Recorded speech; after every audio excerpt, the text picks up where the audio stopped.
L'obscurité ne peut pas chasser l'obscurité, seule la lumière le peut. La haine ne peut pas chasser la haine, seul l'amour le peut. Mesdames et messieurs, bonjour à tous, bon réveil matinal et bienvenue sur Fona Souba, votre émission matinale d'information et de divertissement sur Esaïe Télévision. Très heureux de vous retrouver encore une fois ce matin, à suivre d'un instant à l'autre Boulou Info avec Elisabeth Iladia au sommet de ce matinal. À Guilmaro, les habitants honorent Salami Rafiou pour son engagement en faveur du développement local en Israël. Une foule émue a rendu hommage à la famille Bibas, ex-otage tué en captivité à Gaza.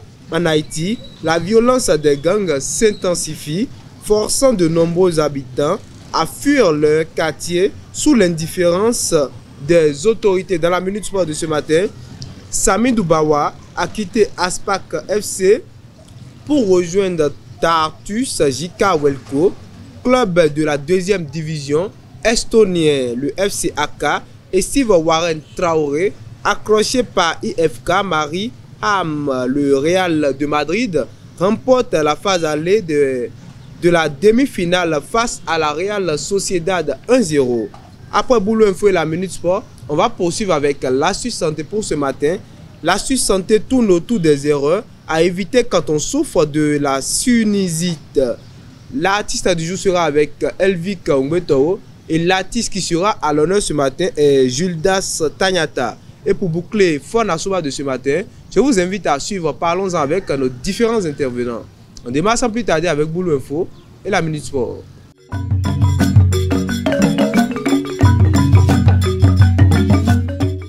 Boulou Info, c'est avec vous, Elisabeth Iladia. Bonjour. Bonjour, Métine. À Guilmaro, les habitants honorent Salami Rafiou pour son engagement en faveur du développement local. C'est exact. Bonjour, chers internautes. Président de l'association de développement de Guilmaro, dans la commune de Kouandé, Salami Rafiou a été décoré par les habitants de son arrondissement en reconnaissance de ses actions en faveur de la communauté. Lors d'une tournée du bureau de l'association, il a été élevé au titre de Orou Bermet, placé ainsi sous la protection du fétiche local. Cette distinction marque également son admission à la retraite et salue son engagement pour l'amélioration des conditions de vie des populations. Du 21 au 23 février 2025, l'association Ifetailleur a organisé la deuxième édition de ces manifestations culturelles à Parakou sous le thème « Célébration des racines et des traditions ». Un voyage au cœur de l'identité tchabé. Conférences, animations artistiques, découverte de la gastronomie locale et une danse en Guélédé ont marqué l'événement qui visait à renforcer les liens et préserver le patrimoine culturel tchabé. Placée sous le patronage de Mokaïla Amadou, cette célébration a réuni de nombreuses personnalités, dont le roi de Parakou Akpaki Gobi Nyese. Antonin Djassou, directeur départemental des enseignements secondaires, techniques et de la formation professionnelle du Boagou, rappelle les bons souvenirs avec le ministre Yves Kouaro Tchabi et lui rend hommage tout en invitant la population béninoise à rejoindre l'initiative du gouvernement pour les derniers hommages qui lui seront rendus ce 1er mars sur le stade de Parakou. Il est avec Moudine Lawani et Marcel Kouti. Le ministre Kouaro Yves Tchabi, et pour le reconnaître, était un grand technocrate. Et nous avons appris beaucoup de choses à ses côtés, beaucoup de bonnes choses à ses côtés. En moins de 2 ans, j'ai pu vous dire que j'ai appris beaucoup de choses à ses côtés. C'était un grand manager qui avait le sens de l'écoute. Il avait le sens aussi du discernement, le sens de la justice sociale. C'était un monsieur très engagé, mais qui avait de la vision. Depuis qu'il a pris les rênes de ce ministère, beaucoup de choses ont changé en bien. Beaucoup de choses ont changé en bien à travers les réformes. Les réformes qui n'avaient de sens qui n'avait de cesse, n'avait de cesse d'implémenter. Parce qu'il voulait un système éducatif, du moins au niveau du secondaire, un système éducatif performant. Et je crois que c'est c'était son credo. Et vous voyez, on peut dire que il est tombé sur le champ de bataille. Il est mort les armes à la main. Et parce que ce fameux jeudi-là, jeudi 20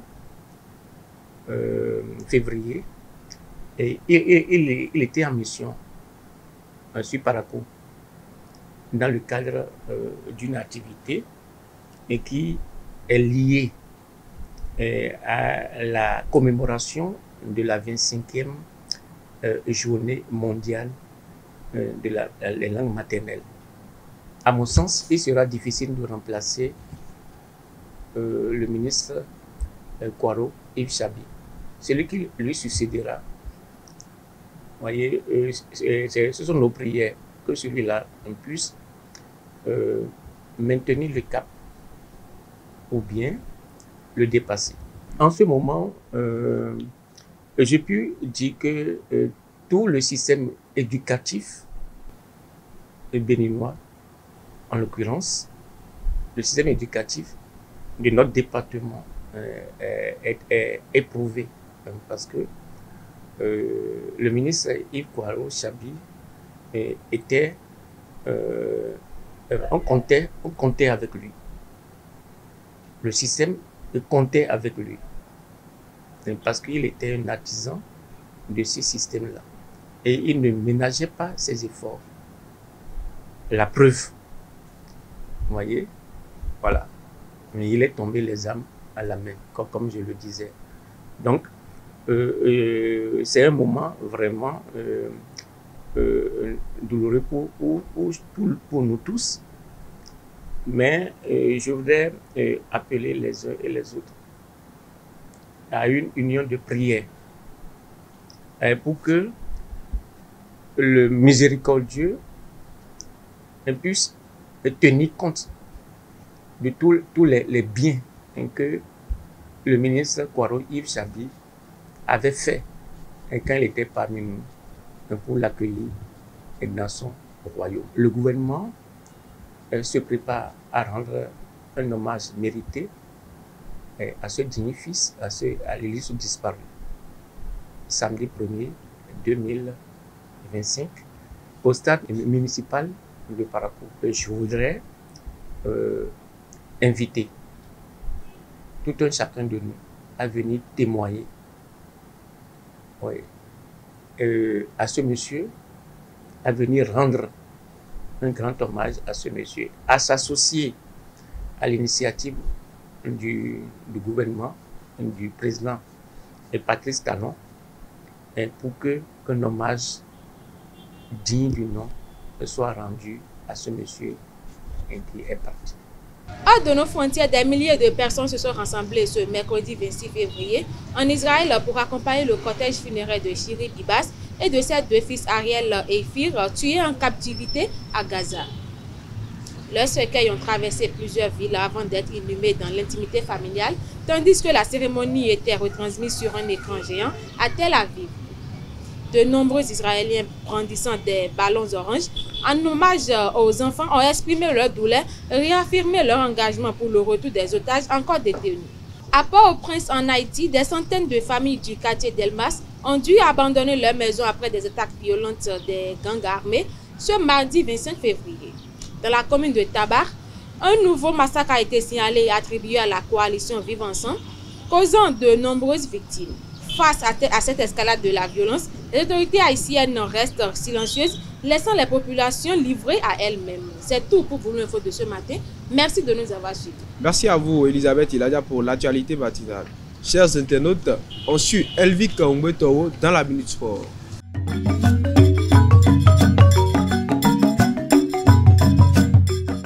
La Minute Sport, c'est avec vous, Elvik Kaungwetoro. Bonjour. Bonjour, Moudine. Samidou Bawa quitte Aspak FC.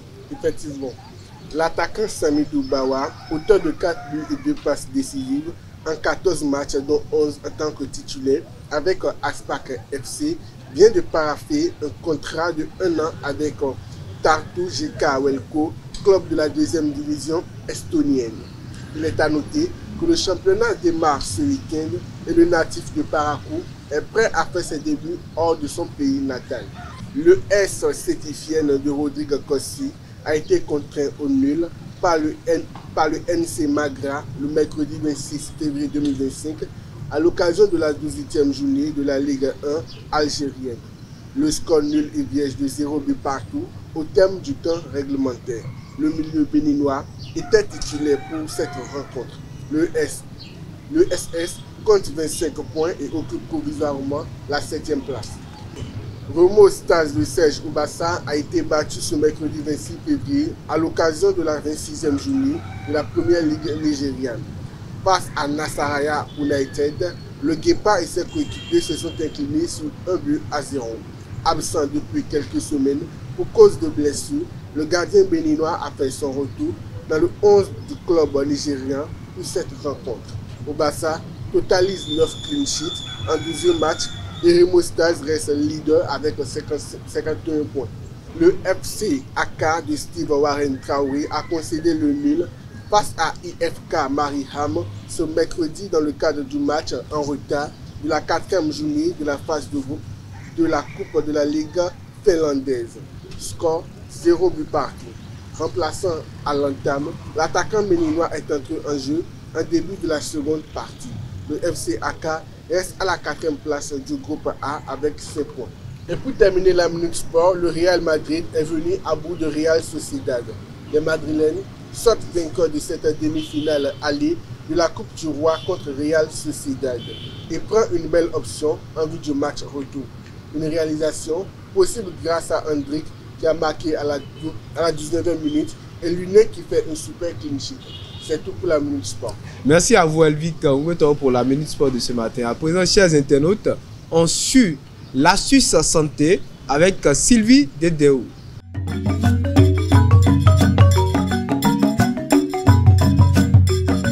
Les erreurs à éviter quand on souffre de la sinusite. L'astuce santé, c'est avec vous, Sylvie Dedeo. Bonjour. Bonjour. Bonjour à tous et bienvenue sur votre rubrique Astuce santé.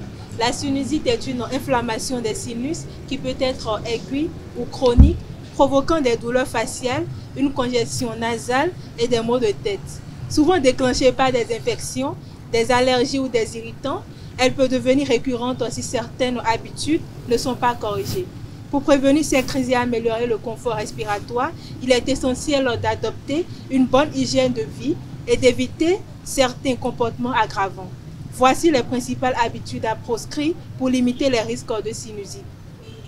Négliger l'hygiène nasale. Ne pas se laver régulièrement le nez avec du sérum physiologique ou une solution saline favorise l'accumulation de mucus et de bactéries. Respirer de l'air sec ou pollué. L'air sec irrite les muqueuses nasales.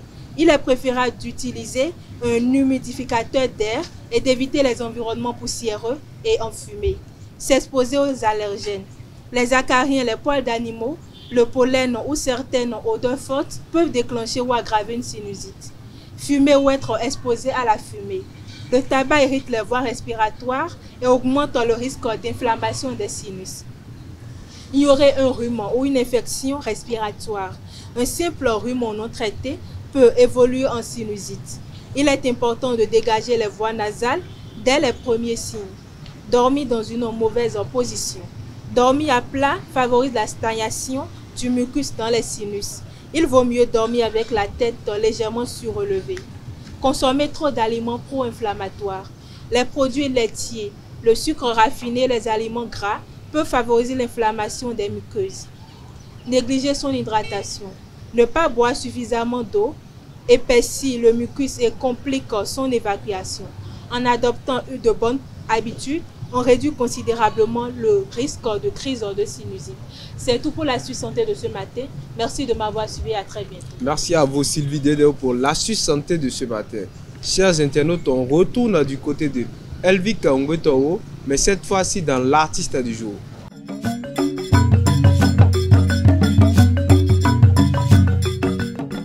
Juldas Tayata, l'artiste du jour, c'est avec vous. Elvic Ngwetao, bonjour à nouveau. Bonjour Moïdi Lawani. Amis internautes des Aïe Télé, bonjour.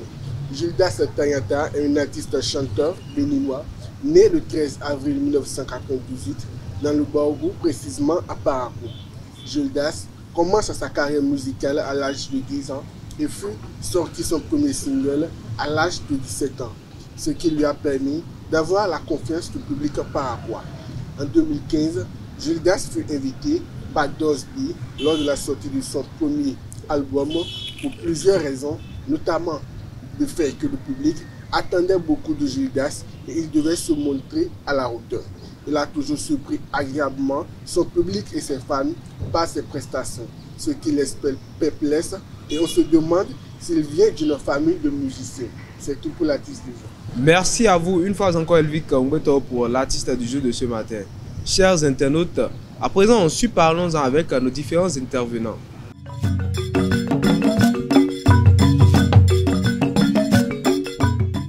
La technologie menace-t-elle notre vie privée? C'est le sujet de Parlons-en de ce matin et le débat est avec vous. Elisabeth Iladia, bonjour à nouveau. Bonjour Médine. Et Sylvie Dédéou, bonjour à nouveau. Bonjour à nouveau. Je n'ai pas dit Sylvie Ngweto ce matin. Sylvie, d'entrée, je m'adresse à vous. Sylvie, qu'est-ce que vous entendez par technologie? Technologie, pour moi, c'est l'ensemble des outils techniques, comme les téléphones portables, les ordinateurs, et tout ce qu'il y a comme technologie quand même. Et tout ce qu'il y a, c'est l'ensemble des outils en gros. La vie privée, et Elisabeth Iladia, qu'est-ce que ça sous-entend pour vous? La vie privée, je crois Dans quelle mesure on parle de la vie privée? Je crois que bon, c'est quand tout ce qui a rapport, je ne sais pas trop, mais quand c'est vraiment personnel, ça dit personnel quoi.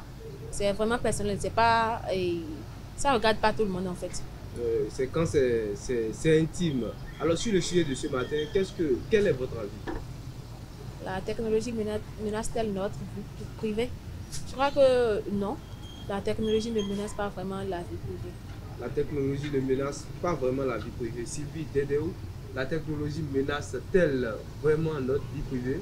Je crois que oui, la technologie peut menacer la vie privée. La technologie peut menacer la vie privée. Oui. Un instant, je reviens à vous. Elisabeth, la technologie ne menace pas vraiment, ou la technologie ne menace pas tout court la vie privée. Ne menace pas vraiment. Parce qu'en réalité, chaque chose qu'on invente, peu importe la chose, ça a au moins des conséquences positives comme négatives aussi. Donc en réalité, des conséquences positives comme négatives. Donc en réalité, si la technologie a peut-être des conséquences négatives, on doit savoir comment explorer plutôt le côté positif. C'est ça en fait, le côté positif. Donc je crois que tant que chacun est conscient de ce qu'il fait, je ne crois pas que la technologie va menacer la vie privée de chaque être. Donc tous ceux qui mènent des actes qui fait que la technologie menace leur vie ou qui jugent la technologie menaçante pour leur vie, c'est que ces personnes-là ne sont pas conscientes. Non, pas qu'ils ne sont pas conscients, mais en réalité, c'est pas leur propre acte que la technologie a commencé par menacer leur vie privée en fait. C'est pas leur propre acte que la technologie commence à menacer leur vie privée. Au fait, Sylvie Dédéou, pourquoi dites-vous que la technologie ne peut pas menacer? La technologie peut menacer la vie privée. Bon, déjà, je vais notifier que ce n'est pas dans tous les cas que ça menace la vie privée, mais il y a des cas spécifiques. Je prends le cas de quelqu'un qui utilise un téléphone portable, par exemple, et en route, par exemple, son téléphone se perd. Déjà, si quelqu'un a son téléphone en main, si quelqu'un retrouve son téléphone, par exemple, il a la possibilité de fouiller ce téléphone et de regarder des trucs compromettants qui concernent la personne, par exemple, des trucs que la personne ne veut pas dévoiler, qui est intime à lui. Je prends juste même les cas des réseaux sociaux, par exemple. Sur Facebook, il y a des fois où on pirate nos comptes Facebook et on écrit à nos amis, par exemple. Il y a des trucs confidentiels que nous disons entre famille, entre amis. Sur Facebook, par exemple, si quelqu'un pirate ton compte, il a accès à toutes les données personnelles. Donc déjà là, je crois que sur ce cas-là, la vie privée de la personne est menacée. Parce que ce n'est pas vraiment sécurisé. Ce n'est pas vraiment sécurisé. Si on prend le cas des téléphones portables avec les applications, les plateformes de discussion comme les WhatsApp, les Facebook, et voilà, ça ne garantit vraiment pas une protection à données personnelles, des données à caractère personnel.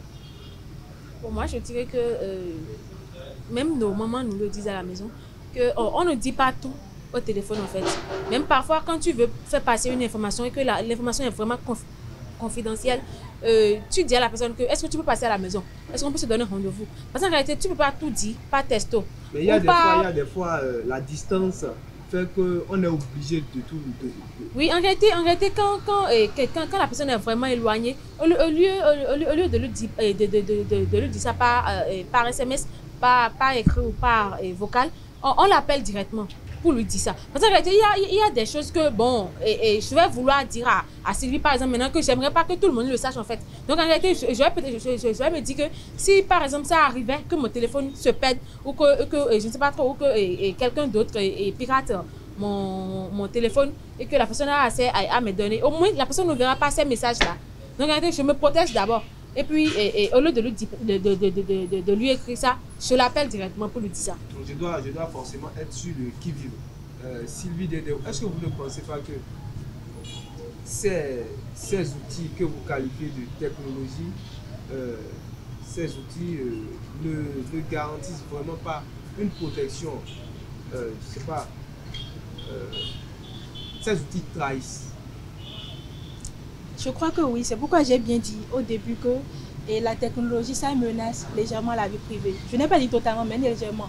Je prends même quelqu'un qui travaille dans une entreprise, par exemple, où la personne a un disque dur sur lequel les données confidentielles de l'entreprise sont stockées, par exemple. Si une autre personne, ou bien en tout cas une entreprise qui est concurrente à l'entreprise dans laquelle la personne travaille, a accès à ces données-là déjà, la personne peut avoir tout ce qu'ils ont comme stratégie dans leur entreprise et utiliser ces stratégies-là pour pouvoir les concurrencer vraiment. Donc il y a beaucoup de choses qui se passent. Même il y a des sites web sur lesquels tu vas, tu mets juste tes données personnelles et quelqu'un d'autre peut prendre ces données-là et usurper ton identité. Donc, ce n'est pas vraiment sécurisé, quoi. En fait, on doit vraiment faire attention. Et concernant les messages, par exemple sur Facebook, ce que moi je peux dire, c'est que quand tu finis d'écrire quelque chose, tu vois que c'est vraiment important et intime là. Supprime les messages avant de te déconnecter. Là, tu sais que, bon, au cas où quelqu'un pirate ton compte Facebook, par exemple, il ne verra plus rien. Est-ce que malgré qu'on a supprimé ces données-là, garantissent qu'on est vraiment protégé? Puisque on parle de. C'est des plateformes de stockage, hein. Moi, je crois même que. Parfois, ça ne tient à rien de supprimer. Oui, en fait, si peut-être maintenant, ce que j'ai à dire est vraiment important, et que j'écris ça par exemple à Sylvie maintenant, que je suis obligée de supprimer. Je peux avoir besoin du message après, des messages après. Je ne sais pas trop. Parce qu'en réalité, il y a des fois où on est obligé de remonter la discussion en fait. Donc si je l'appelle directement, je crois que ce serait mieux. Je saurais au moins que les données, c'est-à-dire que l'information qu'elle me donne, je dois garder ça et quelque part, pas forcément dans mon téléphone, et dans ma tête, soit dans un carnet pour ne pas oublier si j'ai vraiment pas envie d'oublier. Sur la réalité, si je vois que supprimer les messages aussi là, ces trucs là, c'est un peu risqué en fait. Bon, je crois que même les appels aussi ne sont pas vraiment sécurisés.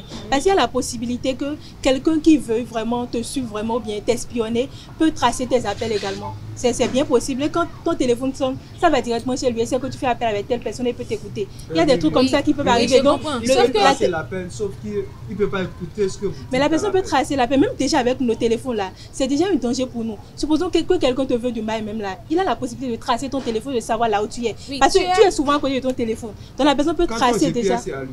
Mais en tout cas sur chaque téléphone déjà. Mais quand les policiers veulent attraper ceux qui font les trucs là, les trucs. Ils tracent. Ça c'est la carte SIM. Voilà, maintenant la carte SIM est dans le téléphone. Donc c'est presque la même chose. Non, en réalité, tout le monde, on peut pas avoir accès à votre carte SIM comme ça. Les policiers, c'est parce que eux sont en charge de la sécurité, qu'ils ont accès à certaines choses en fait. Une personne ne peut pas juste se lever et avoir accès à certaines données de votre téléphone, c'est impossible. Sauf en réalité, sauf si vous aussi, vous l'ouvrez et vous ouvrez quelques portes et que la personne, bon, pas laquelle la personne peut passer en fait. Si en réalité, quelqu'un ne peut pas juste se lever et puis avoir accès à vos données ou soit vous tracer comme ça seulement, sans que la personne n'est pas policier. Est-ce que le fait qu'on soit piraté ou qu'on nous pirate ou qu'on ait accès à nos données à caractère personnel ne découle pas de notre propre volonté? Parce que déjà, quand vous créez un compte, on vous dit de vous trouver un mot de passe qui ne sera pas accessible à tous. Exactement. Un mot de passe, mais la plupart des temps, quel mot de passe on prend? Non, mais en plus de ça, je crois même que c'est un peu de notre faute en fait si quelqu'un pirate notre compte. Parce qu'en réalité, quand tu ouvres Facebook et quand tu ouvres un compte Facebook, tu peux relier ça à ton email. Et si par hasard quelqu'un se connecte et quelqu'un a envie de se connecter à ton compte tu reçois un message de ton email qui te dit que bon, quelqu'un est en train de se connecter à ton compte et que tu peux en même temps faire truc là. Et je sais pas trop, changer de numéro. En tout cas, prendre des mesures de sécurité là. Et puis, ce sera impossible en fait. Je suis bien d'accord avec toi, mais celui qui ne maîtrise pas vraiment le téléphone, bien quelqu'un qui a juste, en tout cas, un niveau d'études assez bas, il a juste son compte Facebook, par exemple, et je discutais avec ses amis, par exemple. Toi, par exemple, c'est parce que, bon, tu maîtrises bien le téléphone. C'est pourquoi je dis que si quelqu'un ne maîtrise pas, ce n'est pas de sa faute, il ne maîtrise pas, parce que tout le monde n'a pas fréquenté, tout le monde ne maîtrise pas les choses. Il y a même des personnes qui ne connaissent pas ce qu'on appelle l'email même. Un compte email. C'est en quelque sorte de sa faute, puisque c'est tout un condition, je sais pas. C'est toute une étape en fait. Voilà, un processus. Et quand on vous dit de créer un compte, on vous envoie des conditions de confidentialité, si je ne me trompe pas. Et pour créer par exemple un mot de passe, on vous demande de choisir tel nombre de lettres, tel nombre de chiffres et tel nombre de voilà. Tous ces trucs-là. Email, on vous demande pas d'écrire votre nom de famille. Oui, et en plus de ça, il y a encore d'autres personnes qui, comme vous le dites, qui ne maîtrisent pas vraiment la technologie. C'est-à-dire qu'ils ne maîtrisent pas ils ne sont pas au courant de certaines informations. Mais en réalité, si par exemple, moi maintenant, je ne maîtrise pas comment on utilise email, par exemple, je ne sais pas comment ouvrir un compte Facebook et que j'ai envie d'avoir un compte Facebook, je dois tout au moins me renseigner et puis être en mesure de le faire moi-même. Parce qu'en réalité, il y a d'autres personnes. Me renseigner, ça veut dire quoi? C'est-à-dire que demander à quelqu'un qui a un compte Facebook comment la personne a fait, noter des choses. Parce qu'en réalité, si cette personne n'est pas capable de vous trahir après. Non, c'est pas comme si j'allais remettre mon téléphone là, par exemple, pour que la personne m'ouvre ça. Je demande comment ça se fait en fait et je prends des notes. Parce qu'en réalité, si je ne maîtrise pas tout ce que Sylvie a cité et que j'ai vraiment envie d'ouvrir un compte Facebook et que je remets mon téléphone à quelqu'un, la personne peut me trahir après. Alors que si je maîtrise ça moi-même, au moins je saurais que je suis un peu en sécurité. Donc en réalité, c'est pas, je sais pas trop. Quand on ne maîtrise pas vraiment la technologie, si on veut vraiment préserver sa vie privée, je crois pas qu'il y a des actes qu'on ne doit pas vraiment poser en fait. Donc chacun est responsable de ses actions, de ses actes et tout. Je crois même que laissons même côté Facebook et prenons la partie messagerie même de notre téléphone. Parfois même tu es là. Je sais qu'avec en tout cas l'ANA qui est sortie maintenant là, tu es là seulement. Je suppose une dame qui est vendeuse par exemple. Bon, je ne sais pas. Je suppose une dame qui vend par exemple au marché, qui n'a jamais mis pied à l'école. Elle est là seulement, reçoit un message et on lui dit que bon, elle a reçu de l'argent sur son téléphone. Alors que personne ne lui doit de l'argent. Elle est là, quelqu'un l'appelle et lui dit bon, et madame, excusez-nous, on a fait l'erreur d'envoyer de l'argent sur votre téléphone. S'il vous plaît, est-ce que vous pouvez nous retourner l'argent s'il vous plaît? Elle se dit bon, j'ai bon cœur, j'ai une moralité par exemple, je dois retourner l'argent. Alors qu'au fait, on ne lui a rien envoyé au fait. On vient de la naquer là. C'est quelqu'un qui ne maîtrise pas vraiment le domaine. Parce que vous avez reçu qu'on lui a envoyé l'argent. Selon elle, c'est que vraiment l'argent est venu et l'argent ne lui appartient pas. J'aimerais pas dire que la personne est un peu bête. Parce qu'en réalité, quand tu ne reçois pas un message qui est de MTN Momo, comment tu peux dire que tu veux renvoyer l'argent? L'argent n'est pas de Move Money. C'est pourquoi j'ai bien dit quelqu'un qui n'a pas fréquenté par exemple, qui voit ce genre de message. Oui, c'est bien organisé. Vous voyez, c'est pourquoi nos parents qui ne sont pas allés à l'école, c'est pourquoi ils nous ont envoyé nous à l'école en fait. Parce qu'en réalité, moi par exemple, si ma maman reçoit un message que après quelqu'un l'appelle, elle va me dire Elisabeth, viens voir. Quelqu'un m'a dit que la personne m'a dit que quelqu'un l'a envoyé dans mon téléphone.